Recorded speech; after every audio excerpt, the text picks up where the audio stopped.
Entrepreneurs from around the world have submitted their business ideas to angelsgate.com. The best will get a slice of a multi-million-dollar fund, but only if they get past the gatekeepers, 4 of Asia's top angel investors, who will have their business dreams come true. This is Singapore, where the gatekeepers of the Angels Gate Fund have gathered. There's Ken Mandel, digital advertising and technology guru. William Klipgen, internet investor whose company was acquired by Yahoo in one of Europe's largest technology transactions. Patrick Grove, one of Asia's best young entrepreneurs with a portfolio worth over $200 million. And Karan Singh Thakral, executive director of the Thakral Group, a century-old family business that spans the globe. They're here to meet these entrepreneurs, selected by the Angels Gate community. But they're not handing out checks just yet. First, entrepreneurs must do an elevator pitch, literally. They have to excite one of the angels before the lift reaches the top floor. One by one, entrepreneurs drop out of this high-pressure situation.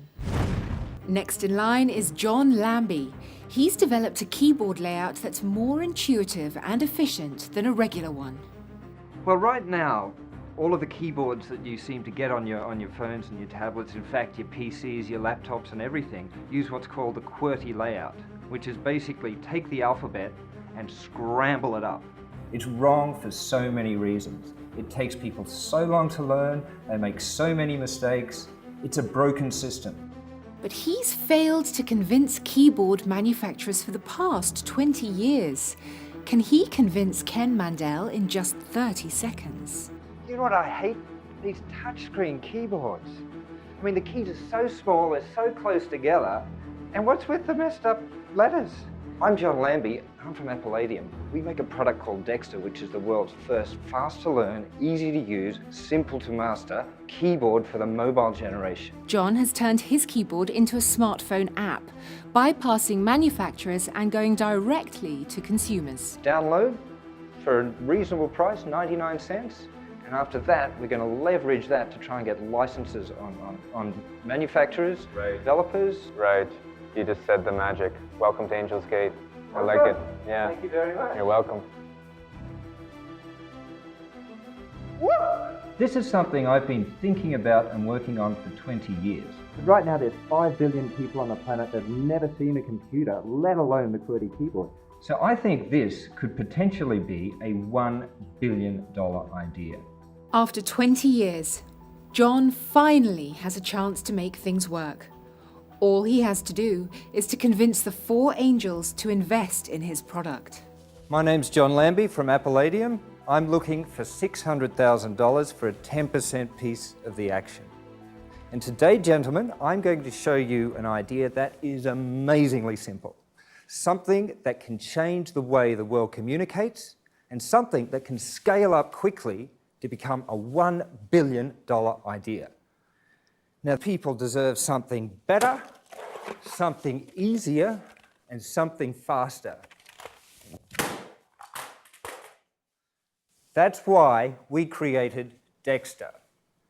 Dexter is the world's first fast-to-learn, easy-to-use, simple-to-master text input solution for smartphones and tablets. We've designed it around those key building blocks, the vowels, and taking basic usability, we've made the keys fingertip sized, fingertip shaped, and spaced 1 finger width apart. So you're never going to accidentally hit the wrong key again.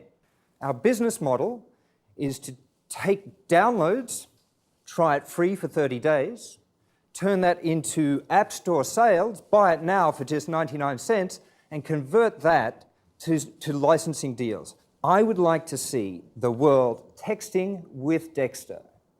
It's as easy as A, B, C. Thanks, John. That was a dynamic presentation. It seems John's keyboard layout can finally shine thanks to the smartphone revolution. But is he already too late? John, Apple just announced, Siri. It's phenomenal. Are you on the wrong side of this trade, so to speak?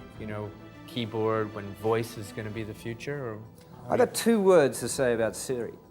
Crowded elevator.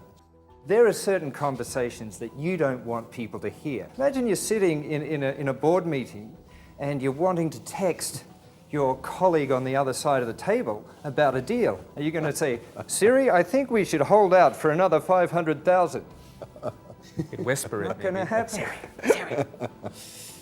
And the other thing is that you're always going to need a keyboard to correct the way that these text-to-voice systems pick or miss little errors or make little errors by mishearing what you're saying.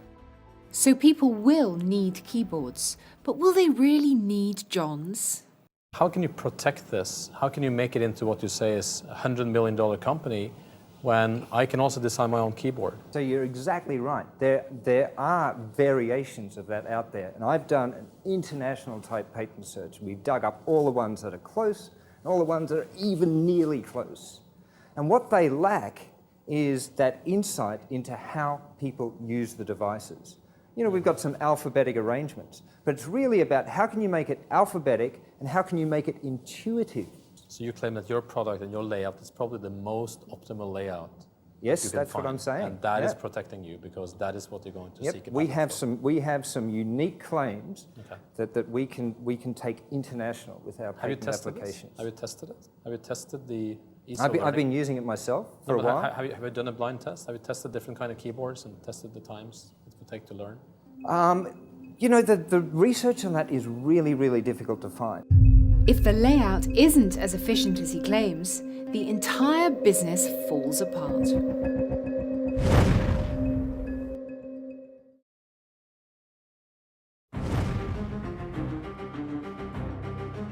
John Lambie is asking for $600,000 for his special keyboard layout. But does it really do what he says it does? So you claim that your product and your layout is probably the most optimal layout. Yes, you can that's what find. I'm saying. Have you tested it? You know, the research on that is really, really difficult to find. I've just got to go with my gut on this one. And the gut feeling comes from knowing that that alphanumeric, once for A, twice for B, 3 times for C system took off like wildfire. No lessons required. Someone just had to give you a 5-second tutorial on how it worked, and off it went. John, fascinating, but the angels need to talk. Sure. Thank you. Okay, thank you. If John's app is as good as he claims, it could make millions from downloads and licensing deals with smartphone makers. But without proof, will the angels trust John's gut? I think he's on a very, very difficult mission to reach 100 million. I mean, he's making really big promises. If he had said 10 million or 5 million, I think perhaps it could happen in some You market. know, I think it's like what you said. This thing is either huge. Yeah. It's all or nothing. So I mean, nobody can forecast where it goes. I mean, and what I love about this is real angel investing. I mean, this. You know, he's got a 1 in 100 chance, but he's passionate. The idea is good. It makes sense. You know that there's going to be something like 2 billion people buying smartphones in the next 4 years who don't know what QWERTY is. So do you guys think we should invest? Yes, you have my vote. I'm okay with it. Depend on the value. How much is he seeking again? 600,000. 600,000. 10%. That's crazy. His idea is good, but the valuation is far off for me. So I suggest we invest 200,000. It's either going to be $20 or 20 million bucks in the next 3 years. What percentage? We put in 200K in return for 30% of his business. Yeah. I agree. Well, why don't we do a good cop, bad cop to get it to that valuation? I think with his series, he'll understand straight away good cop, bad cop. I think you're just telling this is how maximum we can go. He's not a young guy. He's been in the market for long. You can see that. So we have to say, we go in at 30%, and what do we go to? And then we walk away. We always have to have a walk away. Yes. Or you go in at 40% and walk away at 30. Yeah. Okay. So After 20 years, John has a real chance to realize his dream. Welcome back. We actually like your business. We like your passion. We like your energy. We think that you would be the one that actually would, give everything you have and work for this 150% for a long time. We are willing to work with you, to advise you, and we think you have a chance to make it a really big company. Perhaps not 100 million, but substantially large. But we also think that there's a big chance this company will go nowhere. But we would think that going in as early as we do now, we should get 40% of your business for $200,000. Okay. That's just too big a slice of the pie, guys. I'm sorry. Would you like a little more time to think about that? I can tell you right now, it's too big a slice.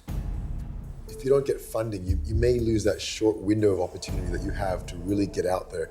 And so for you to only give away 40%, yet get the funding that you need to get out there now, I think it could take you a long way. What is the largest amount of equity that you would consider giving the Angels Gate Fund? You're not going to like the sound of this, but I'd say 5%.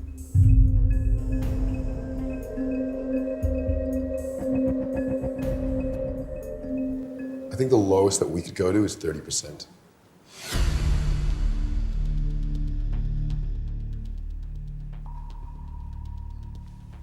I really want to thank you guys for your time, but I'm sorry, just don't have a deal.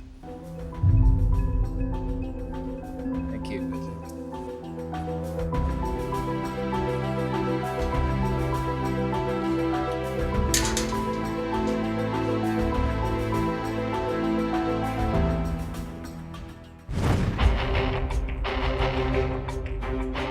Back at the elevator pitch, old-school angel Karan Singh Thakral is proving a tough gatekeeper.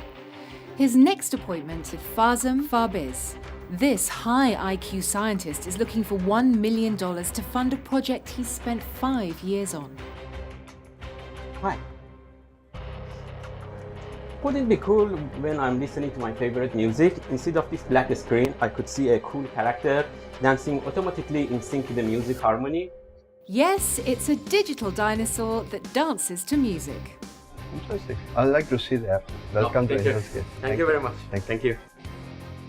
Farzan now has to convince the rest of the angels. No easy task, since William, Patrick and Ken are no digital dinosaurs. Hello, good afternoon.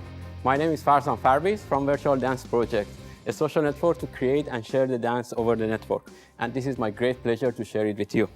Start the music, start the show. The character automatically dances to the music. If you like it, you enjoy it. If you want to pay more, then you can have a more detailed and more intensive dancing. So now she's warm-up dancing, you change it. Now you can see that she's dancing more energetically, more intensively. And while she's dancing, because everything is done in real time, you can change the character. So you see, it's changing the character in real time, almost instantly. I don't think anybody has developed something even close to what we have done here. And make it your customized dance as you like. And finally, if you're happy with it, when the music finishes, we save it as a video clip. You can share it with your friend across the social network. Thank you very much. Thank you.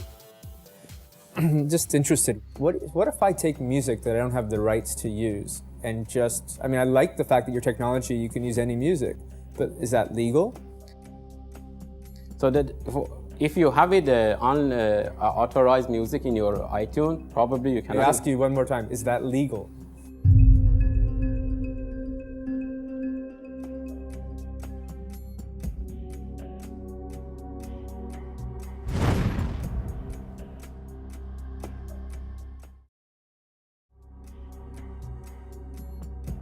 Farzan Fabiz wants $1 million for his digital dancer program, but copyrights could be an issue. What if I take music that I don't have the rights to use and just, I mean, I like the fact that your technology, you can use any music, but is that legal? The rights to... I mean, there are lots of viral music like this, I mean, already in the market, and I don't think there was a legal, nobody cared for those beginning viral music, like a dancing baby. No, but the point is, at the point where you add your technology to something illegal, then suddenly you are the responsible party. Legal issues make this a risky venture, but if it's cheap, it might be worth a gamble. How much time and how much money has been spent getting it to where it is now? Okay, we spend about $5 million to reach to the stage that we are.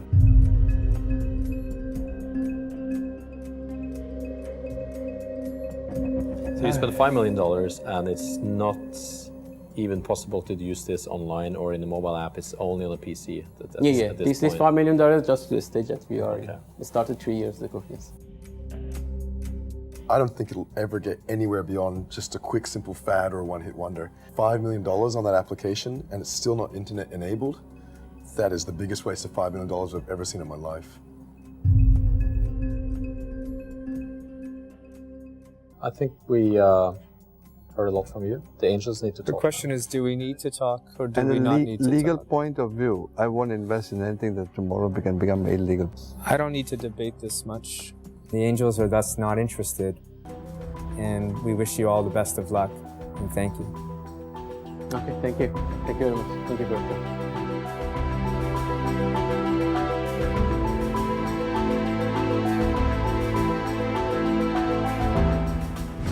Next into the elevator pitch is Colin Pudsey.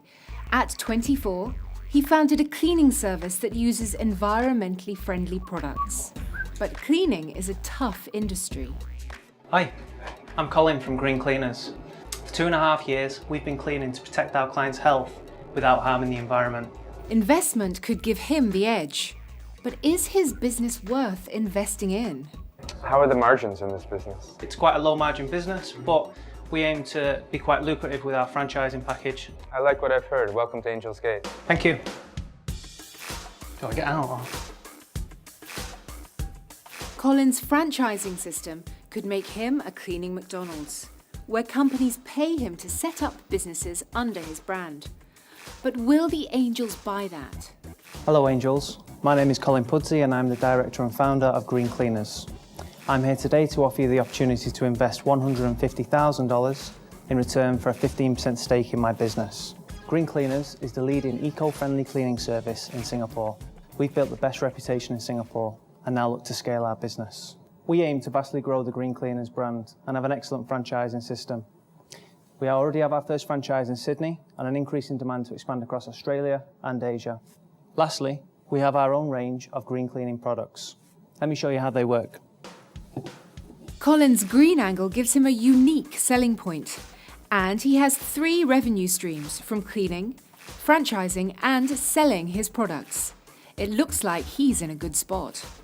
What's the revenue split between selling the products and the services of cleaning? In terms of margins, with services, it's around 20%, 25%. With products, the margin on products is actually 100%.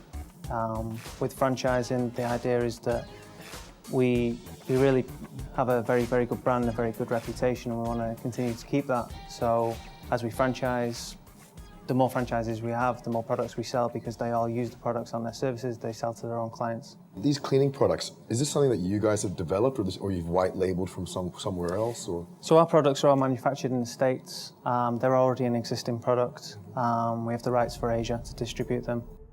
Colin doesn't own the IP rights to his products, so anyone can license them, sell them, and undercut him. That puts another revenue stream at risk too. So basically, you actually franchise the product only. So if you lose a product, you lose the whole franchise, you lose everything.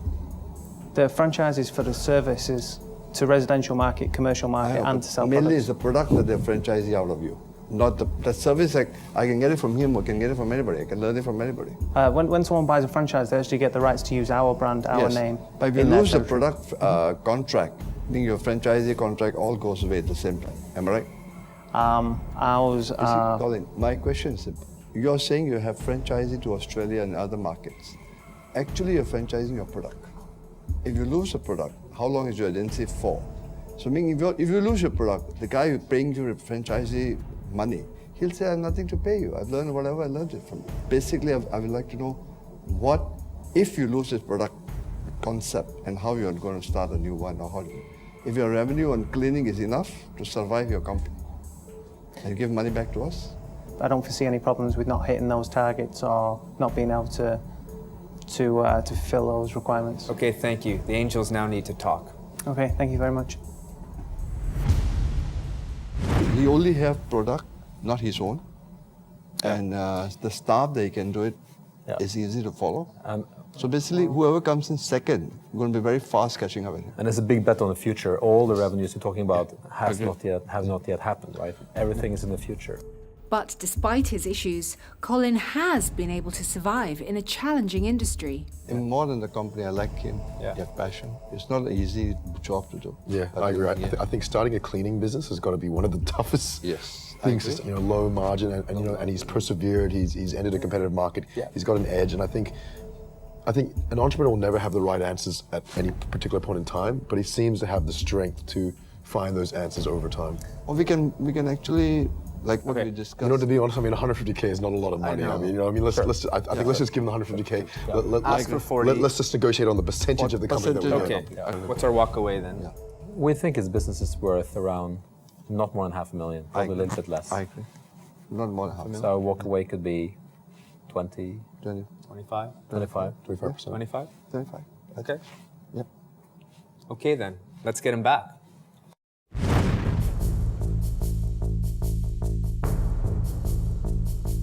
We're so on your business, but we like you as an entrepreneur. Thank And you. we'd like to talk to you about making you an investment.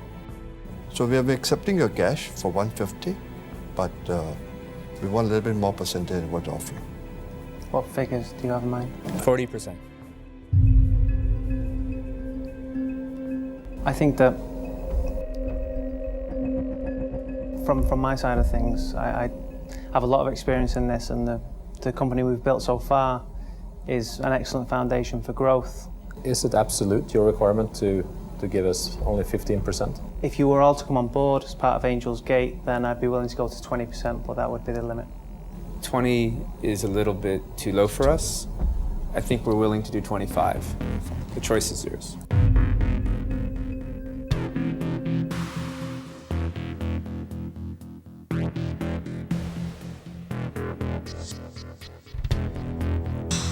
Okay, I'd love to have you guys on board. I'm happy.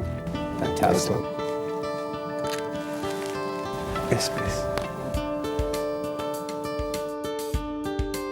So, what was it like staring down 4 angels? Join me, Philip Alette, on angelsgate.com for exclusive interviews with the entrepreneurs. And if you think any of the entrepreneurs had a particularly good idea, go to angelsgate.com and click on their like button. For every like, Capital and Hope Foundation will donate $1 to charity.